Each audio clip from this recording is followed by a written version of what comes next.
வணக்கம். இன்றைய முக்கிய செய்திகள். புதுச்சேரியில் கழிவுநீர் பிரச்சினைக்கு தீர்வு காணும் வகையில் 6 புதிய நவீன கழிவுநீர் அகற்றும் வாகனங்களை முதல்வர் ரங்கசாமி தொடங்கி வைத்தார்.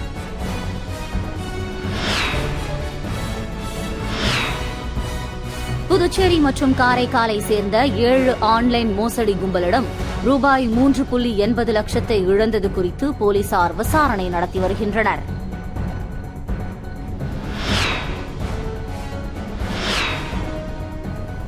புதுச்சேரியில் கார் பார்க்கிங் விடுவதில் ஏற்பட்ட தகராறில் செக்யூரிட்டியை தாக்கிய டாக்டர் மீது போலீசார் வழக்கு பதிந்து விசாரணை நடத்தி வருகின்றனர்.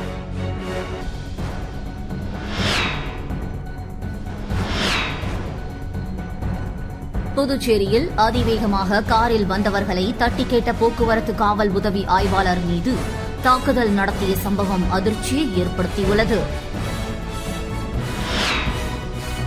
இனி வருவது விரிவான செய்திகள். புதுச்சேரியில் கழிவுநீர் பிரச்சினைக்கு தீர்வு காணும் வகையில் 6 புதிய நவீன கழிவுநீர் அகற்றும் வாகனங்களை முதல்வர் ரங்கசாமி தொடங்கி வைத்தார். புதுவை அரசால் புதுடில்லி தேசிய தூய்மை பணியாளர்கள் நிதி மற்றும் மேம்பாட்டுக் கழகத்தின் மூலம் 6 கழிவுநீர் பராமரிப்பு வாகனங்கள் வாங்கப்பட்டுள்ளன. இந்த நிலையில் சட்டப்பேரவை வளாகத்தில் நடைபெற்ற நிகழ்ச்சியில் முதல்வர் ரங்கசாமி, சட்டப்பேரவைத் தலைவர் செல்வம், பொதுப்பணித்துறை அமைச்சர் லட்சுமி நாராயணன் ஆகியோர் கொடியசைத்து கழிவுநீர் பராமரிப்பு வாகனங்களை பயன்பாட்டுக்காக தொடங்கி வைத்தனர். இதில் சுயேட்சை எம்எல்ஏ பிரகாஷ்குமார், பொதுப்பணித்துறை தலைமை பொறியாளர் தீனதயாளன் உள்ளிட்டோர் கலந்து கொண்டனர். இதுபற்றி அதிகாரிகள் கூறும்போது, புதுச்சேரி நகரில் கழிவுநீர் சுத்திகரிப்பை மேம்படுத்துவதற்காக தூய்மை உத்யாமி யோஜனா திட்டத்தில் தூய்மை பணியாளர்கள் நிதி மற்றும் மேம்பாட்டுக் கழகத்தின் கடனுதவி பெற்று பொதுப்பணித்துறை ரூபாய் 5.27 கோடிக்கு இயந்திரங்கள் வாங்க ஒப்பந்தம் மேற்கொள்ளப்பட்டு 6 வாகனங்கள் வாங்கப்பட்டுள்ளன. அதன்படி புதை சாக்கடையில் உள்ள கழிவுப் பொருட்களை விரைந்தும் பாதுகாப்பாகவும் வெளியேற்றி சீர்படுத்தலாம் என்றனர். மூதாட்டியை கொலை செய்த வாலிபருக்கு 10 ஆண்டு சிறை தண்டனை விதித்து புதுச்சேரி நீதிமன்றம் தீர்ப்பளித்துள்ளது. புதுச்சேரி மூலக்குளம் வில்லியனூர் மெயின் ரோட்டை சேர்ந்தவர் சாந்தா, வயது 64. இவரது கணவர் சுப்பிரமணியன் இறந்துவிட்டதால் உறவுக்கார பெண் ஒருவரின் துணையுடன் வசித்து வந்தார். கடந்த 2016 டிசம்பர் 26ஆம் தேதி சாந்தாவுடன் தங்கியிருந்த உறவுக்கார பெண் வெளியே சென்ற நிலையில் மறுநாள் காலை சாந்தா அவரது வீட்டில் கழுத்து அறுத்து கொலை செய்யப்பட்டு கிடந்தார். அவர் கழுத்தில் அணிந்திருந்த 7 பவுன் நகை மாயமாகியிருந்தது. இதுகுறித்து அதே பகுதியைச் சேர்ந்த முடித்திருத்தும் தொழிலாளி எழில் என்ற எழிலரசன், வயது 30, போலீசுக்கு புகார் தெரிவித்தார். மேட்டுப்பாளையம் போலீசார் வழக்கு பதிந்து விசாரணை நடத்தினர். இதற்கிடையே மூதாட்டி கொலையில் புகார் கொடுத்த எழிலரசன் மீது போலீசாருக்கு சந்தேகம் எழுந்தது. இதையடுத்து அவரது வீட்டில் போலீசார் சோதனை நடத்தினர். அப்போது சாந்தா அணிந்திருந்த 7 பவுன் நகையை வீட்டிற்குள் மறைத்து வைத்திருந்தது கண்டுபிடிக்கப்பட்டது. தொடர்ந்து நடத்திய விசாரணையில் எழிலரசன் நகைக்காக மூதாட்டி சாந்தாவை கொலை செய்துவிட்டு போலீசாரிடம் புகார் அளித்து நாடகமாடியது தெரியவந்தது. போலீசார் எழிலரசனை கைது செய்து காலாப்பட்டு ஜெயிலில் அடைத்தனர். இந்த வழக்கு விசாரணை புதுச்சேரி 3வது கூடுதல் மாவட்ட நீதிமன்றத்தில் நடந்து வந்தது. வழக்கு விசாரணை முடிந்த நிலையில் நீதிபதி பாலமுருகன் குற்றம் சாட்டப்பட்ட எழிலரசனுக்கு 10 ஆண்டு ஜெயில் தண்டனை விதித்து தீர்ப்பளித்தார். இந்த வழக்கில் அரசு தரப்பில் வக்கீல் ரங்கநாதன் ஆஜரானார்.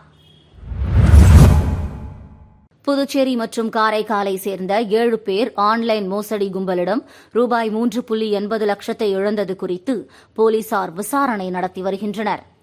காரைக்கால் பகுதியைச் சேர்ந்தவர் ஆனந்த். இவரை தொடர்பு கொண்ட மர்ம நபர் ஆன்லைன் மூலம் வீட்டிலிருந்தே அதிக பணம் சம்பாதிக்கலாம் என கூறினார். இதையடுத்து ஆன்லைன் வர்த்தகத்தில் 1,18,730 ரூபாயை ஆனந்த் முதலீடு செய்து அவருக்கு கொடுத்த டாஸ்கை முடித்தார். அதன் மூலம் வந்த லாப தொகையை ஆனந்த் எடுக்க முயன்றபோது மோசடி கும்பலிடம் பணத்தை இழந்தது தெரியவந்தது. இதேபோல் கதிர்காமம் கலைவாணி ரூபாய் 2 லட்சம், சின்ன எருசம்பாளையம் சுபாஷ் சந்திரபோஸ் 32,500 ரூபாய், முத்தியால்பேட்டை ஈஸ்வர் 15,000 ரூபாய், பெரிய காலாப்பட்டு பிரவீன்குமார் 7,000 ரூபாய், சேதராப்பட்டு ஜெனிமா 3,500 ரூபாய், புதுச்சேரி தாகூர் நகர் சங்கர் 3,800 ரூபாய் என மொத்தம் 7 பேர் ஆன்லைன் மோசடி கும்பலிடம் 3,80,530 ரூபாய் இழந்துள்ளனர். சைபர் கிரைம் போலீசார் வழக்கு பதிந்து விசாரித்து வருகின்றனர்.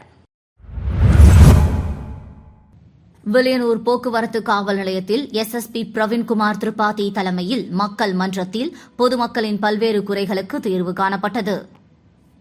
புதுச்சேரி காவல்துறை சார்பில் ஒவ்வொரு சனிக்கிழமையும் காவல் நிலையங்களில் மக்கள் மன்றம் நடைபெற்று வருகிறது. அந்த வகையில் இன்று வில்லியனூர் போக்குவரத்து காவல் நிலையத்தில் முதுநிலை காவல் கண்காணிப்பாளர் பிரவீன்குமார் திரிபாதி தலைமையில் மக்கள் மன்றம் நடைபெற்றது. இதில் ஆய்வாளர் செந்தில் கணேஷ் மற்றும் உதவி ஆய்வாளர்கள் அன்பழகன், முத்துக்குமரன் உட்பட காவலர்கள் பங்கேற்றனர். இந்த கூட்டத்தில் பொதுமக்கள், வணிகர்கள் என 50க்கும் மேற்பட்டோர் கலந்து கொண்டு தங்களது குறைகளை தெரிவித்தனர். பெரும்பாலான புகார்களுக்கு அங்கேயே தீர்வு காணப்பட்டது. ஒரு சில புகார்களுக்கு தீர்வு காண காவல் நிலைய அதிகாரிகளுக்கு SSP பிரவீன்குமார் திரிபாதி உத்தரவிட்டார். புதுச்சேரியில் அதிவேகமாக காரில் வந்தவர்களை தட்டி கேட்ட போக்குவரத்து காவல் உதவி ஆய்வாளர் மீது தாக்குதல் நடத்திய சம்பவம் அதிர்ச்சியை ஏற்படுத்தியுள்ளது.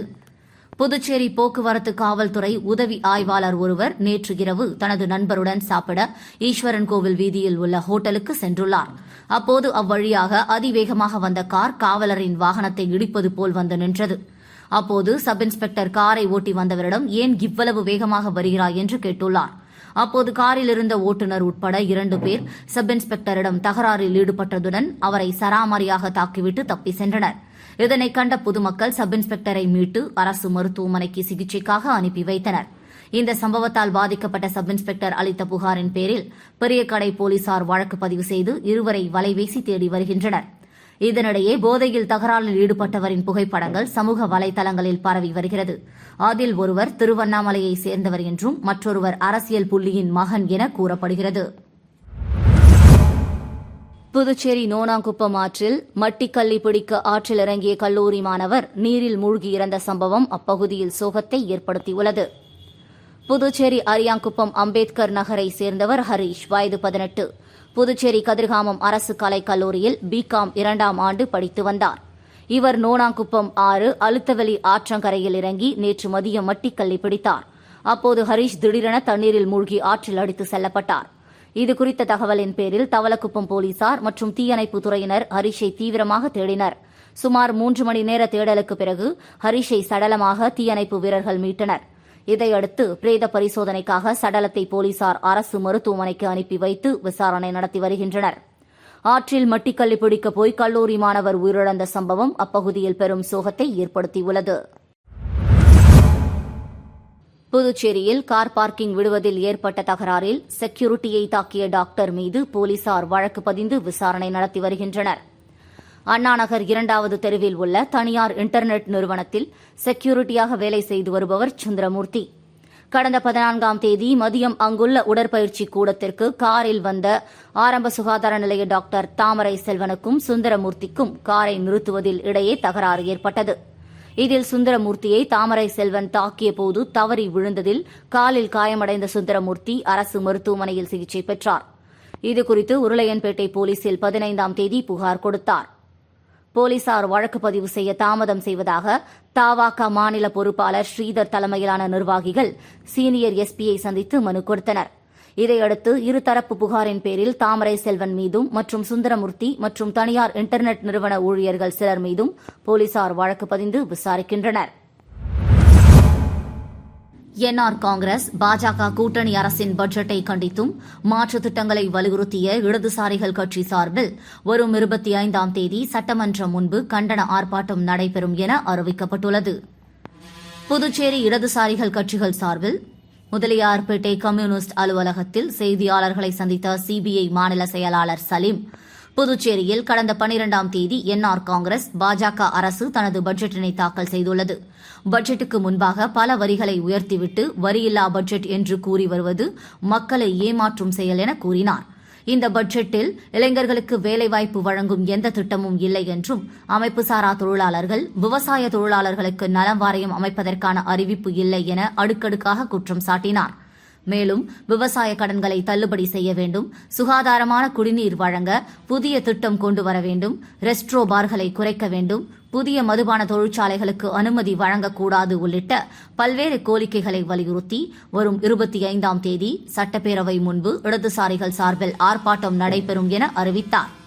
இந்த செய்தியாளர் சந்திப்பின் போது மார்க்சிஸ்ட் கம்யூனிஸ்ட் கட்சி மாநில செயலாளர் ராமச்சந்திரன், மார்க்சிஸ்ட் லெனினிஸ்ட் மாநில செயலாளர் பாலகிருஷ்ணன், இந்திய கம்யூனிஸ்ட் கட்சி மாநில துணை செயலாளர் சேது செல்வம், மார்க்சிஸ்ட் கம்யூனிஸ்ட் செயற்குழு உறுப்பினர் பெருமாள் ஆகியோர் உடனிருந்தனர்.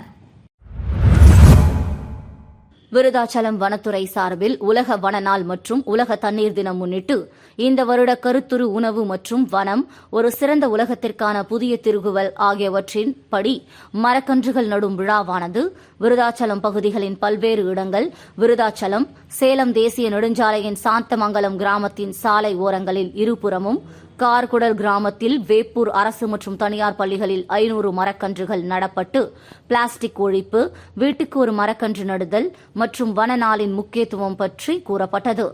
இந்த நிகழ்ச்சியில் வனசரக அலுவலர் ரா ரகுவரன் தலைமையில் தஞ்சாவூர் டாக்டர் MS சுவாமிநாதன் வேளாண்மை கல்லூரி மாணவர்கள், திருவண்ணாமலை வேளாண்மை கல்லூரி மாணவர்கள், சம்பந்தப்பட்ட பள்ளி தலைமை ஆசிரியர்கள், கார்கூடல் ஊர் பொதுமக்கள் மற்றும் வனவர் சஞ்சீவி வன காப்பாளர் நவநீத கிருஷ்ணன் அமுதப்பிரியன் ஆகியோர் பங்கேற்றனர்.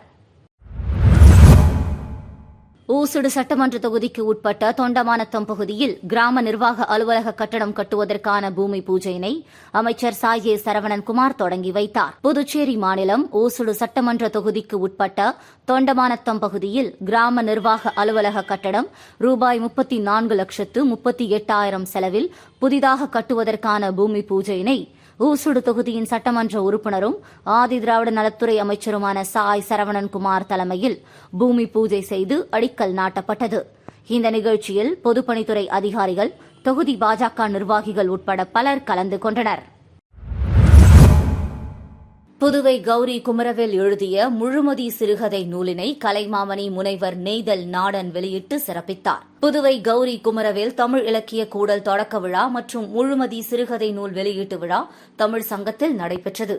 தாகூர் அரசு கலைக்கல்லூரி மேனாள் முதல்வர் கலைமாமணி முனைவர் இளங்கோ தலைமையில் நடைபெற்ற விழாவில் தமிழ் மாமணி வேல்முருகன், பத்மஸ்ரீ தட்சிணாமூர்த்தி, சதாசிவம் ஆகியோர் முன்னிலை வகித்தனர். தொடர்ந்து கவிச்சுடர் குமரவேல் எழுதிய முழுமதி சிறுகதை நூலை புதுவை தமிழ் சான்றோர் பேரவையின் நிறுவனர் கலைமாமணி முனைவர் நெய்தல் நாடன் வெளியிட விழுப்புரம் அறிஞர் அண்ணா அரசு கலை அறிவியல் கல்லூரி தமிழ் பேராசிரியர் முனைவர் அசோகன், புதுவை பல்கலைக்கழக சமுதாய கல்லூரி தமிழ் பேராசிரியர் கலைமாமணி முனைவர் அரங்க முருகையன் ஆகியோர் பெற்றுக் கொண்டனர். இந்த விழாவில் கலைமாமணி ஜீனு வேணுகோபால், கலைமாமணி பூபதி பெரியசாமி, கலைமாமணி தீந்தமிழ் தென்றல், வழக்கறிஞர் கோவிந்தராசு, பாரத மாநில வங்கி முதன்மை கிளை மேலாளர் ராஜதுரை உட்பட பலர் கலந்து கொண்டனர். புதுவை திருக்காஞ்சியில் உள்ள ஸ்ரீ காசி விசாலாட்சி உடனுரை காசி விஸ்வநாதர் திருக்கோவிலில் முற்றோதல் நிகழ்ச்சி நடைபெற்றது. புதுவை ஜவஹர் நகரை சேர்ந்த வாகிச சைவ திருத்தொண்டு அடியார்கள் காசிக்கு இணையான சோஸ்திரமான திருக்காஞ்சியில் அமைந்துள்ள அருள்மிகு ஸ்ரீ காசி விசாலாட்சி சமேத ஸ்ரீ காசி விஸ்வநாதர் ஆலயத்தில் திருவாசக முற்றோதல் நிகழ்ச்சி நடத்தினர்.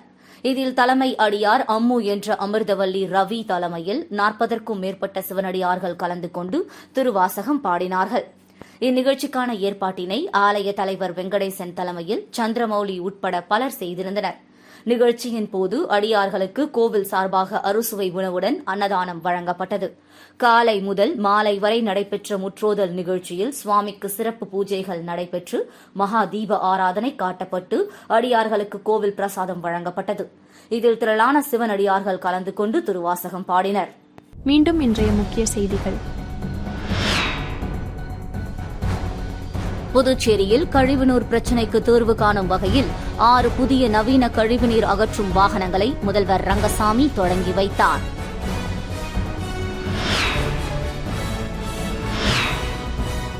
புதுச்சேரி மற்றும் காரைக்காலை சேர்ந்த 7 ஆன்லைன் மோசடி கும்பலிடம் ரூபாய் 3.80 லட்சத்தை இழந்தது குறித்து போலீசார் விசாரணை நடத்தி வருகின்றனர்.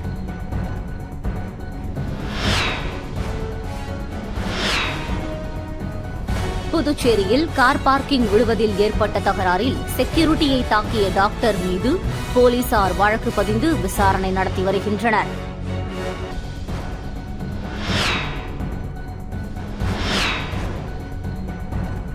புதுச்சேரியில் அதிவேகமாக காரில் வந்தவர்களை தட்டி கேட்ட போக்குவரத்து காவல் உதவி ஆய்வாளர் மீது தாக்குதல் நடத்திய சம்பவம் அதிர்ச்சியை ஏற்படுத்தியுள்ளது. செய்திகளை துல்லியமாகவும் தெளிவாகவும் தெரிந்து கொள்ள கிரியேட்டிவ் மீடியா யூடியூப் சேனலை சப்ஸ்கிரைப் செய்து கொள்ளவும். நன்றி, வணக்கம்.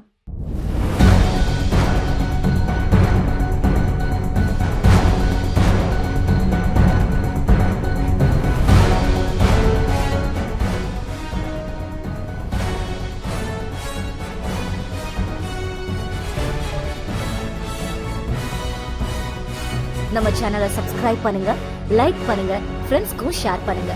தேங்க்யூ.